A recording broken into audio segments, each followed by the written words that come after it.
He greeted Cecilia with a calm nod and asked no questions, only observed. Inside, the small house buzzed with simplicity and joy. The food was humble but rich, and the laughter was genuine. Cecilia looked at Ifeanyi in awe. "You really came from here? This is beautiful." He nodded, playing the role. "They gave me everything. Not money, but strength." And that was the truth. That evening, as they sat in the backyard under the mango tree, Cecilia turned to him and said, "You're not like the others in the company." He gave a short laugh. "I've heard that a few times." "No, I mean it," she insisted. "You're grounded.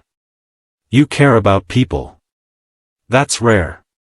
Ifeanyi turned to her, expression calm. "And you? You're nothing like your brother." She looked away, visibly hurt. "I know. Sometimes I wonder if I was born into the wrong family. My father, he only sees power. My brother, Jide, he sees the world like a war. But me? I just want peace." He said nothing. She looked at him, voice soft. "I'm glad I met you."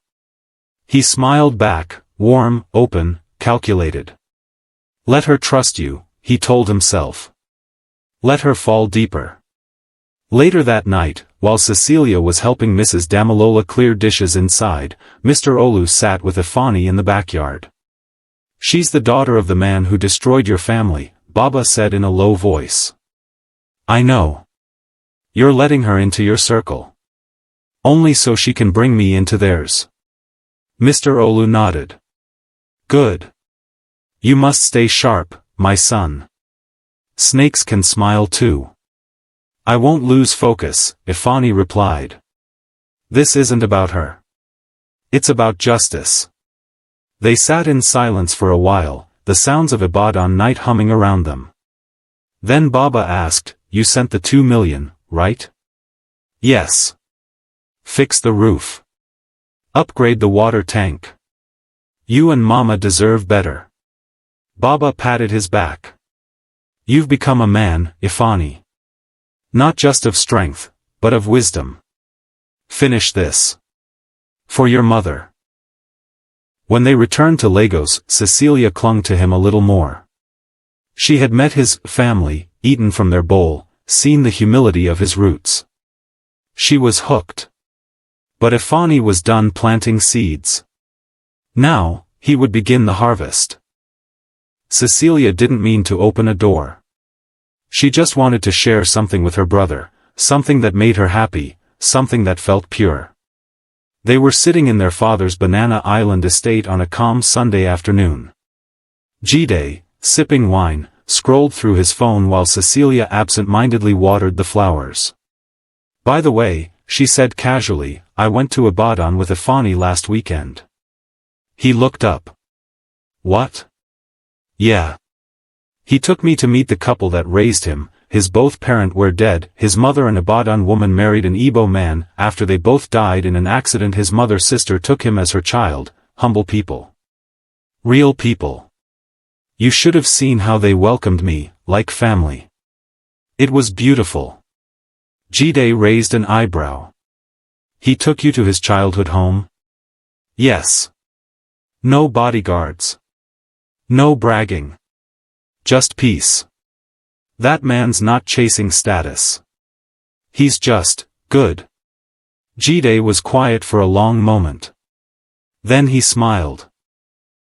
Not his usual cold, calculating smile, but something gentler. "You really like him?" She laughed shyly. "I trust him." That word stayed in Jide's mind long after she left. That night, he called off the background investigation. The agent was surprised. "But sir, we were just beginning to get traction. His university records, early years." "Drop it," Jide said, firmly. "Should we archive the findings so far?" "No. Delete them." He ended the call, leaned back in his chair, and exhaled slowly. If a man had secrets, he wouldn't open his childhood door, not to Cecilia, not to someone who could expose him. Ifeanyi was real. Maybe too real.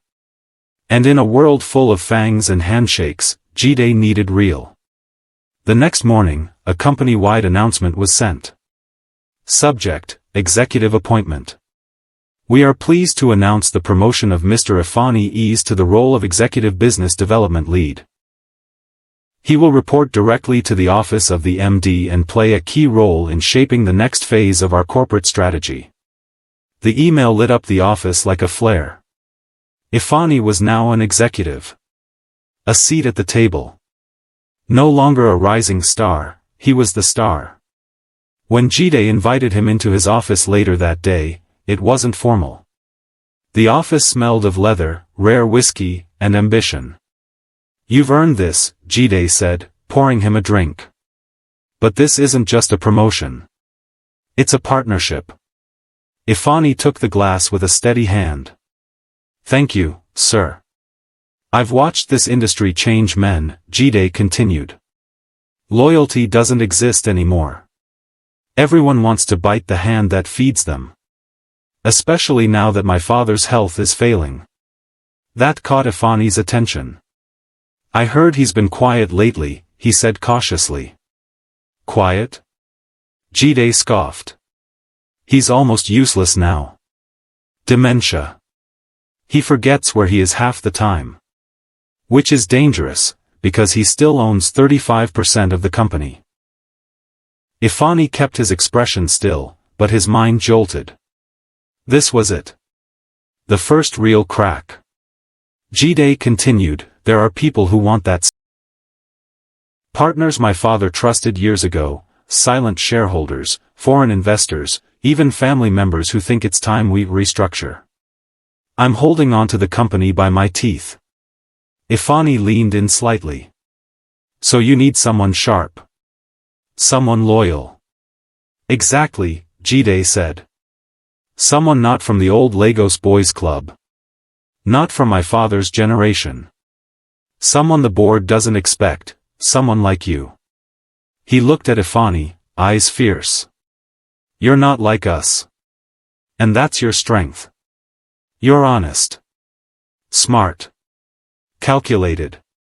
But more than that, you're clean. You came from the ground. People respect that." He tapped the desk.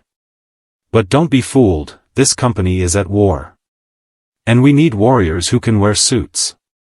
Ifeanyi nodded slowly, hiding the flame rising in his chest. He was inside now.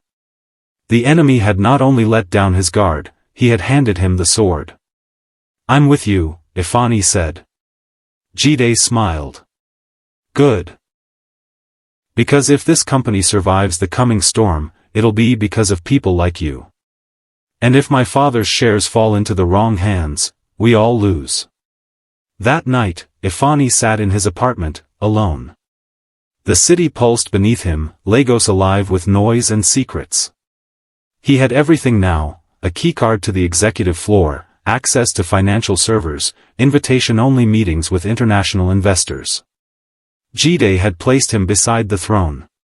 And all it took was a trip to Ibadan and one well-planted seed of trust. He picked up his phone and dialed. "Mrs. Damilola," he said when she answered. "He's handed me the keys." There was a pause. Then her voice, proud and heavy. "Then it is time, my son. Begin to unlock the doors." The call came at midnight. Ifeanyi had just returned from a high-level strategy meeting with the legal team. His head was pounding. Not from stress, from possibilities. The power in his hands now was frightening. His private line buzzed. Only one person had that number. "Papa," he said, answering. Ifeanyi Nwosu's voice came through the line, rough with age but firm with intent. "You're going too fast, Ifeanyi." Ifeanyi leaned against the wall, one hand on the light switch. "What do you mean?" "You've entered the system, yes. Good. But power is not something you snatch. It is something you grow. Slowly. Quietly. Like roots beneath a tree. Ifeanyi stayed silent. He respected his father more than he admitted, but he didn't always understand the man's patience. Revenge is a dish, Chijioke said. But legacy is a home. You don't burn the house to serve one meal. That landed hard. So what do you suggest? Pause. Observe. Learn everything. Strengthen the company, make it better than they ever could. Build alliances. Meet his father. Win Cecilia's full heart, not to destroy it, but to understand what peace might look like after the storm. But they killed my mother. And they'll pay, his father said firmly. But if you strike now, you'll only wound them. Not kill the system that made them. The line went quiet. Ifeanyi stared at the Lagos skyline, the lights blinking like silent advice. He whispered, so I grow the company first. Yes. And when you finally break the truth, you won't be seen as a bitter heir. You'll be seen as the savior of the empire they corrupted. That's how you win. The next morning, Ifeanyi woke with fresh purpose. Not just vengeance, vision. He walked into the company not as a spy, not as a victim, but as a leader in the making. His first move was people. The executive floor was bloated with loyalists, deadwood, and inherited incompetence, men and women who had no ideas, only politics. Within 2 weeks, he had HR audit 3 departments. Within a month, he personally terminated 9 top managers, each with a record of corruption, negligence, or strategic failure. He brought in young, dynamic hires. Graduates from UI, Unilag, and Covenant University. He scouted top performers from rival companies, offering them flexible pay structures, stock incentives, and creative freedom. For the first time in years, the company began to breathe differently. Projects moved faster. Meetings became productive. Innovation resumed. The board noticed. So did the media. Jide watched it all with pride, and a little fear. You're shaking up the place, he said during one of their late-night meetings. I'm trying to rebuild the culture, Ifeanyi replied. Good. We need it. I need it. Jide sipped from his glass. My father's time is over. This company has to evolve. And I want you by my side when it does. Ifeanyi nodded. I'm with you. But in his heart, he knew. He would not be standing beside Jide forever. A few days later, Jide called him privately. His father, Chief Alagbemi, wanted to meet the young man he kept hearing about. Why now? Ifeanyi asked. Because even in his madness, he knows strength. And he still holds 35% of this company. The meeting was arranged in the old man's private residence in Lekki Phase 1. It wasn't a palace, just a quiet compound with guards and silence. The chief was frail, but not gone. His eyes, once sharp like razors, were now cloudy, but still searching. He sat in his wheelchair like a man who hadn't forgotten power, even if it had forgotten him. So this is the one, he muttered. The boy genius. Ifeanyi bowed respectfully. It's an honor, sir. Chief Alagbemi chuckled. They said you cleaned out the corruption in this house. That's good. That's very good. What do you want from this company? Ifeanyi didn't flinch. To make it whole again. And to make it matter. The old man studied him. Then, for reasons he couldn't explain, he smiled. Meanwhile, Cecilia's trust in Ifeanyi deepened. She invited him to family events, birthdays, fundraisers, quiet Sunday brunches. He met cousins, uncles, even the family lawyer. They called him the strategist, not knowing they were shaking hands with the storm. Still, Ifeanyi held the line. He gave nothing away. No love. No confessions. No slips. But he listened. Oh, he listened. That week, during a small executive dinner, Cecilia leaned toward him after a toast and whispered, "My brother trusts you. And so do I." He smiled gently, raising his glass. "That means everything." But in his mind, he added, "Because soon, you'll both give me the keys to the kingdom you stole." Power has many currencies: money, influence, fear, loyalty, and desire. Ifeanyi was now dealing in all of them. Cecilia had opened herself completely. What began as admiration had bloomed into something deeper. Trust. Vulnerability. Love. She didn't hold back anymore. Their nights together were passionate, intimate, sometimes soft, sometimes desperate.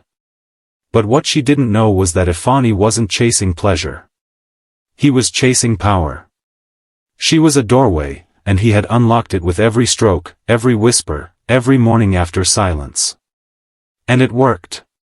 Cecilia began to open files for him that no one else had seen: old boardroom reports, shareholder disputes from decades ago, secret court settlements, archived email exchanges between the chief Alagbimi and foreign investors. He took nothing. Photographed everything. But while the bed grew warmer, the boardroom grew colder. Jide's enemies had begun to smell weakness. Chief Alagbimi failing health was no longer a rumor. He was no longer attending private board calls, and though his 35% still sat untouched, it had become a target. And sharks do not wait. 3 major factions emerged. The Atakunal Consortium, former allies turned opportunists, who once respected the chief Alagbimi but now demanded a new shareholder structure. Ngozi Aluko, a cunning legal expert turned board member, now lobbying to take control of dormant shares, in the best interest of the company. The Southern Bloc, smaller shareholders combining forces to challenge Jide's leadership, demanding votes on corporate restructuring and succession. Jide was drowning. Board meetings turned hostile. Press leaks painted him as unstable. Rumors of misappropriation floated online. Staff morale shook. But Ifeanyi stood by him. Quiet. Unmoving. Calculating. "You need to show them you're not your father," he said after a particularly vicious board session. "You need to fight with ideas, not intimidation." "I don't have your calm," Jide admitted, rubbing his forehead. "I was trained to dominate, not persuade." "Then let me persuade for you." That night, Ifeanyi stayed back, went through old proposals, buried initiatives, and company reports. By morning, he had 3 counter-strategies ready to block the Southern Bloc's motion. At the emergency meeting, he presented all 3 with such clarity that even their most aggressive rival, Ngozi Aluko, went quiet. Jide just watched, half in awe, half in disbelief. After the meeting, as they rode back in the armored SUV, Jide turned to him. "Ifeanyi, how do you always know exactly what to do?" Ifeanyi stared out the window for a moment, then turned and smiled. "I listen." But he didn't mean to them. He meant to his father. Every time the game shifted, Ifeanyi made a private call to his dad. "Papa," he would say, "they're moving again." And Ifeanyi Nwosu, even from a distance, guided his son like a ghost general. "They will come for you next, not Jide," the old man said one evening. "Because power loves the quiet one. Watch Ngozi. She's not done. She's assembling something. I can feel it." "Then give her rope," Chijioke said, "and wait for the knot to tighten." While board politics grew tense, Ifeanyi maintained his role, the stable one, the loyal second-in-command, the fixer. He made bold hires, reinforced policy loopholes, replaced weak department heads, and even revamped the company's digital infrastructure, cutting off external leak points. And he continued to build with Cecilia, not just for access, but to make her his shield. One night, after another wild round in her penthouse, she curled up beside him, head on his chest. "My father likes you," she said softly. "But Jide, he needs you. I can see it. You're the only one he listens to. Ifeanyi didn't answer. He just held her closer. Because need was the most dangerous form of trust. And when people depend on you more than they understand you, you've already won. The next board meeting would change everything. Ngozi Aluko had filed a motion to freeze Jide's position as acting chairman, citing conflict of interest and instability. It was backed by 5 of the 10 key shareholders. The night before, Jide was panicking. They want to humiliate me. They want your father's shares, Ifeanyi said calmly. Removing you is the first step. So what do we do? Ifeanyi picked up the file he had prepared. Let me handle the rebuttal. You just sit beside me and look presidential. The next morning, in a sleek glass conference room overlooking Victoria Island, the meeting began. Tension filled the air like smoke. Ngozi stood up, confident. The company needs new leadership. We need transparency. We need structure. Jide Olugbemi has become a liability. Murmurs. Nods. Jide remained silent. Then Ifeanyi stood, slow and sharp in a dark gray suit. In the past 90 days, he began, this company has launched 5 new digital products, reclaimed 3 Nigerian nairas. 4 billion in lost revenue, reduced operational overhead by 19%, and restored confidence among 5 major foreign investors. He walked around the table, dropping copies of the report. All of this, under Jide Olugbemi leadership. He turned back, eyes locked with Ngozi's. You may not like his name.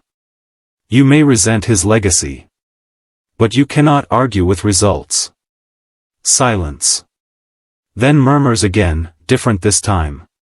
Respectful. Afraid. Ngozi sat down slowly. Motion failed. That night, Jide handed him a cigar. I owe you everything, he said. From today, nothing in this company moves without your hand in it. Ifeanyi smiled, lit the cigar, and leaned back. That's the plan. The boardroom, once a domain of strategic discussions, had transformed into a battleground. Jide's enemies, sensing vulnerability in his leadership and his father's declining health, began to mobilize with alarming precision. Among the most formidable threats were insiders, trusted allies who had once been pillars of the company but now harbored ambitions of their own. These individuals had intimate knowledge of the Olugbemi family's operations, including past missteps and controversial decisions. Their proximity to power afforded them access to sensitive information, which they now sought to leverage. One such figure was Ngozi Aluko, a senior executive with deep ties to the company's financial strategies. Her sudden push for restructuring and transparency was viewed by many as a veiled attempt to unseat Jide. Her knowledge of historical financial discrepancies within the company made her a dangerous adversary, capable of exposing vulnerabilities that could tarnish the Olugbemi legacy. As the pressure mounted, Ifeanyi's role evolved. No longer just a strategist, he became a guardian of the family's secrets. He meticulously reviewed historical documents, financial records, and internal communications, uncovering instances where ethical lines had been blurred. These revelations, if made public, could be catastrophic. One such discovery was a series of unauthorized transactions during the early 2000s, potentially linked to money laundering activities. While these actions had been concealed through complex financial maneuvers, Ifeanyi knew that a determined adversary could unravel the truth. The battle for control extended beyond boardroom meetings. Corporate espionage tactics were employed to gain an upper hand. Whistleblowers, once allies, became threats as they threatened to expose internal practices. The company's digital infrastructure was targeted, with phishing attempts and data breaches becoming more frequent. A recent incident involved an anonymous leak of confidential strategic plans to a competitor, causing a temporary dip in stock prices. While the source of the leak was untraceable, the timing suggested an orchestrated effort by those seeking to destabilize Jide's position. Recognizing the gravity of the situation, Ifeanyi intensified his efforts to fortify the family's standing. He initiated discreet meetings with key stakeholders, offering incentives to secure their loyalty. He also engaged in behind-the-scenes negotiations with regulatory bodies to ensure that any potential investigations would be handled with discretion. Simultaneously, he worked to strengthen his relationship with Cecilia, understanding that her position within the family could be pivotal. Their bond, though personal, also served as a strategic alliance, providing Ifeanyi with additional leverage. Lagos had begun to feel like home again for Ifeanyi, not because it was peaceful, but because it was war, and he was winning. But somewhere in the tension of boardroom betrayals, late-night strategy meetings, and quiet power plays, he had fallen into something he didn't plan. Her. Cecilia Olugbemi. She wasn't just a tool anymore. She had become his companion. His weakness. His balance. And on one quiet morning, as the rain tapped gently on the glass windows of her penthouse in Ikoyi, she emerged from the bathroom, barefoot and nervous, holding a small white stick. "I'm pregnant." Ifeanyi froze. Not from fear, but from realization. The game had shifted again. Surprisingly, Cecilia didn't panic. Her voice didn't crack, and her hands didn't tremble. She stood like someone prepared for either joy or rejection. "What do you want to do?" she asked softly. He walked toward her, slowly, one heartbeat at a time. He cupped her face. "I want to protect you," he said. "And him, or her." She exhaled deeply, as if she had been holding her breath for days. They embraced, not with fireworks, but with quiet power. To most families of wealth and political legacy, pregnancy outside marriage was scandalous. But not to the Olugbemis. When Cecilia broke the news to Jide, expecting resistance or rage, he leaned back in his chair and simply asked, "How does he feel about it?" "He wants to stay," she said. "He wants us." Jide smiled. "Then it's a blessing." Even Chief Olugbemi, though a shadow of his former self, managed a thin, approving smile when told. "A new Olugbemi," he said in a fading voice. The line continues. But beneath their smiles, both father and son understood what this truly meant: power consolidation. Ifeanyi was no longer just a brilliant outsider, he was now family. Tied by blood. Soon, he would be beyond firing, beyond threatening. His child would be an Olugbemi heir. And in a world of shifting loyalties, blood still mattered. As news of the pregnancy settled, Ifeanyi found himself at war with his emotions. He never expected this. His father, when told, was silent for a long time. "You're not softening, are you?" the old man asked. "No," Ifeanyi replied. "But I have to protect what's mine. Including this child." "Good," Chijioke said. "But remember, the child is not their weapon. It's your responsibility. Raise it strong. But never lose focus. The people that killed your mother will not change. They smile now because they believe they've won." Ifeanyi nodded, holding the phone tight. He knew the old man was right. Cecilia, now visibly pregnant, became more protective of Ifeanyi. She began pushing his name in every closed-door family meeting. She convinced her father's old lawyer to draw up a document naming Ifeanyi as future managing director, should anything happen to Jide. She began suggesting to Jide that Ifeanyi take on more high-stakes roles. Acquisitions, external investor meetings, shareholder restructuring talks. "He's not just my partner," she told her brother. "He's the only one who can save this company if something ever happens to you." Jide didn't argue. He had seen Ifeanyi battle boardroom coups, dismantle corruption, and outmaneuver seasoned corporate sharks. And now, with a child on the way, Ifeanyi wasn't just a strategist anymore. He was dynasty. But word spreads fast in Lagos. By the next board meeting, whispers began. Is it true Cecilia is pregnant? By that boy? You mean the same one who wasn't even on the payroll a year ago? Some allies turned cold. Some enemies grew bolder. Ngozi Aluko, the cunning legal executive, brought it up subtly at a board gathering. It's important we maintain transparency in all familial entanglements, especially as it affects shareholder trust and public reputation. Ifeanyi looked her dead in the eye. Do you question my competence, Ngozi? She smiled thinly. Of course not. I simply raise the importance of disclosure. Behind her smile was fear, because even she saw it now, Ifeanyi had become untouchable. And that scared them more than anything.